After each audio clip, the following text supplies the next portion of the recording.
Salam əziz dostlar, bir biabırçılıq haqqında danışmaq istəyirəm. Yəqin ki, sizin də qarşınıza çıxıb.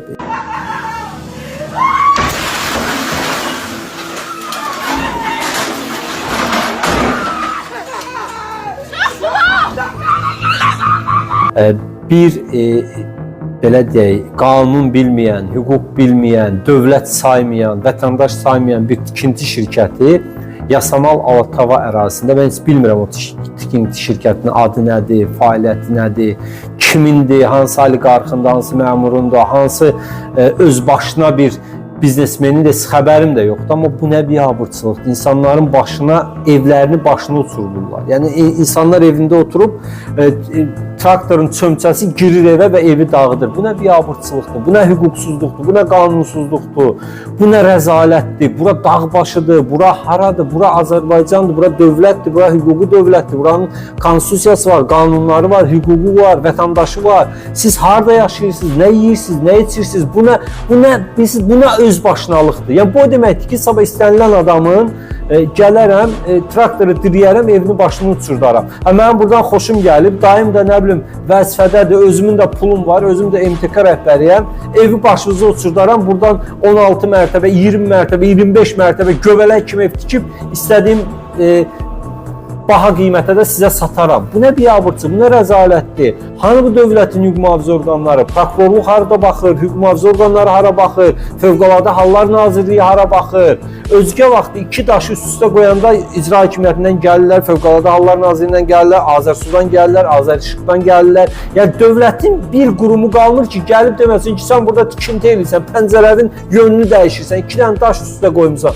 Şəhərin mərkəzində vətəndaşların qışqırığı, fəryadı göyə qalxır, heç kimin vecinə deyil.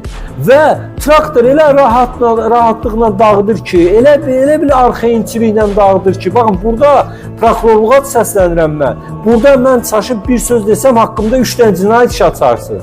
Çaşıb yolda pişiyin quyruğunu tapdalasam, 50 dənə cinayət işi açarsınız. Hara baxırsınız siz? Bu nədir bu? Yəni bu dövlət ancaq pulluların, varlıların, dayı olanların, oliqarxların mı dövlətidir? Mən o vətəndaşları şəxsən tanımıram, heç mənə müraciət də eləməyiblər. O MTK-nın adını da bilmirəm, kimə məxsusdur, onu da bilmirəm. Hansı oliqarxındır, hansı məmurundur, hansı nə bilim təhqir eləmək istəmirəm. Belə olmaz axı. İnsanlar evində oturublar, obyektdə, evdində, hər nədirsə, evin içində adam ola ev dağıtmaq hansı qanunda var? Lap tutaq ki, sən o evin pulunu vermirsən, tutaq ki, sənindir, hansı ki, sənin də deyil.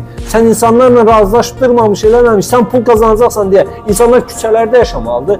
Bu, hara bax, hansı qanunda yazıb ki, insanlar evin içində ola, onların həyat və sağlamlığına təhdid yaradasan, evləri başını uçurdasan. Əgər sənin hüquqi sənədlər səndədirsə, mülkiyyət sənindirsə, polisə müraciət elə, polis gəlsin vətəndaşları evdən çıxartsın, sonra sök. Bura dağ başıdır, kimin qolu güclüdürsə, o zəifi əzməlidir, kimin pulu varsa kasıb əzməlidir.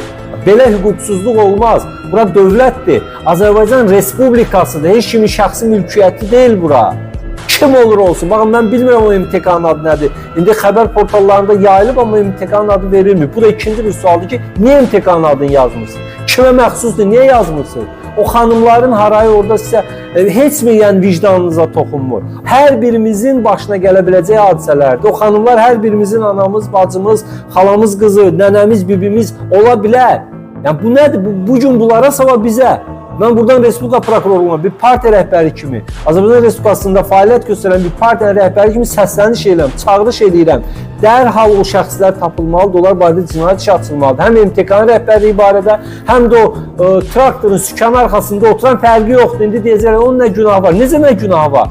Ona indi orada 5 manat maaş alır deyə, pulsuz, haqsız, hüquqsuz gedib deyəcəklər ki, ged onu dağıdacaq, bunu dağıdacaq. Desin ki, qardaş, sən mənə burada 5 manat maaş versən, mən sənin qanunsuz tapşırıqlarını icra eləmək məcburiyyətində deyiləm. Yəni, bütün Azərbaycanın bu MTK-lar, bu tikinti şirkətləri girov götürüb, qardaş. Bütün Bakını girov götürüblər. İmkanları olsa deyərlər ki, çıxın, rədd olun, gedin Bakıdan, biz buradan pul qazanaq. Qardaş, bu Bakı bizimdir, Azərbaycan bizimdir, xalqındır. Pulu qazanırsa halallıqla qazan. Hamınızın burnundan gələcək, balalarınızın burnundan gələcək, o ahnalə ilə tikilən evlər. Ona görə hamınız bax, xəstəxanalardan, balalarınız özü xəstəxanalardan qutarmırsınız. Olmaz belə. Bu nə dağ başıdır bu? Bura nədir? Burada qanun işləmir, konstitusiya yoxdur, dövlət yoxdur, hüquq yoxdur. Hardadır o, belə deyək, sahə müvəkkilləri bir daşı üstə qoyan kimi gələnlər? Hanı Fövqəladə Hallar Nazirliyi? Hardadır, hara baxırlar, hanı şəhər salma? Nədir bu vətəndaşlar sahibsiz, yiyəsizdirlər? Mən buradan bir daha xüsusi xidmət orqanlarına, hüquq mühafizə orqanlarına, başda Respublika Prokurorluğu olmaqla, Bakı şəhər Baş Prokurorluğu olmaqla, Daxili İşlər Nazirliyi olmaqla, yeri gəlsə Dövlət Təhlükəsizlik Xidməti olmaqla, Fövqəladə Hallar Nazirliyi olmaqla bu məsələyə hüquqi qiymət verilməlidir. Vətəndaşlar hüquqi dövlətdə yaşadıklarını hiss eləməlidirlər. Vətəndaş bilməlidirlər ki, onun pulunun gücü, qolunun gücü deyil, qanunların gücü, hüququn gücü işləyir. Yəni, əgər biz yox, dövləti, hüququ, qanunu saymırıqsa, onda görə kimə ziyan eləyəcək? Yəni, bu məsələyə də heç kim susmalı deyil. Çünki biz əgər bugün buna susacaqsa, sabah bizim başımıza gələcək. Bu dövlət hamımızındır. Bu dövlətin azadlığı, suverenliyi uğrunda şəhidlər verən ailələrindir. Görək MTK rəhbərlərinin neçəsinin evladı gedib orada şəhid olub. Lap şəhid olmayıb. Qardaş, sən bu nədir? Bu gəlib cəmaatın evini başına necə yıxarsan? Sənə hüququ kim verib? Sən bu gücü hardan almısan? Sən bu arxainçiliyi hardan almısan? Sən kimə güvənirsən? Yəni, belə əsəbi danışdığıma görə üzr istəyirəm, amma valla bu insan dözə bilməz, dözməməli də, dözməyəcəyik də.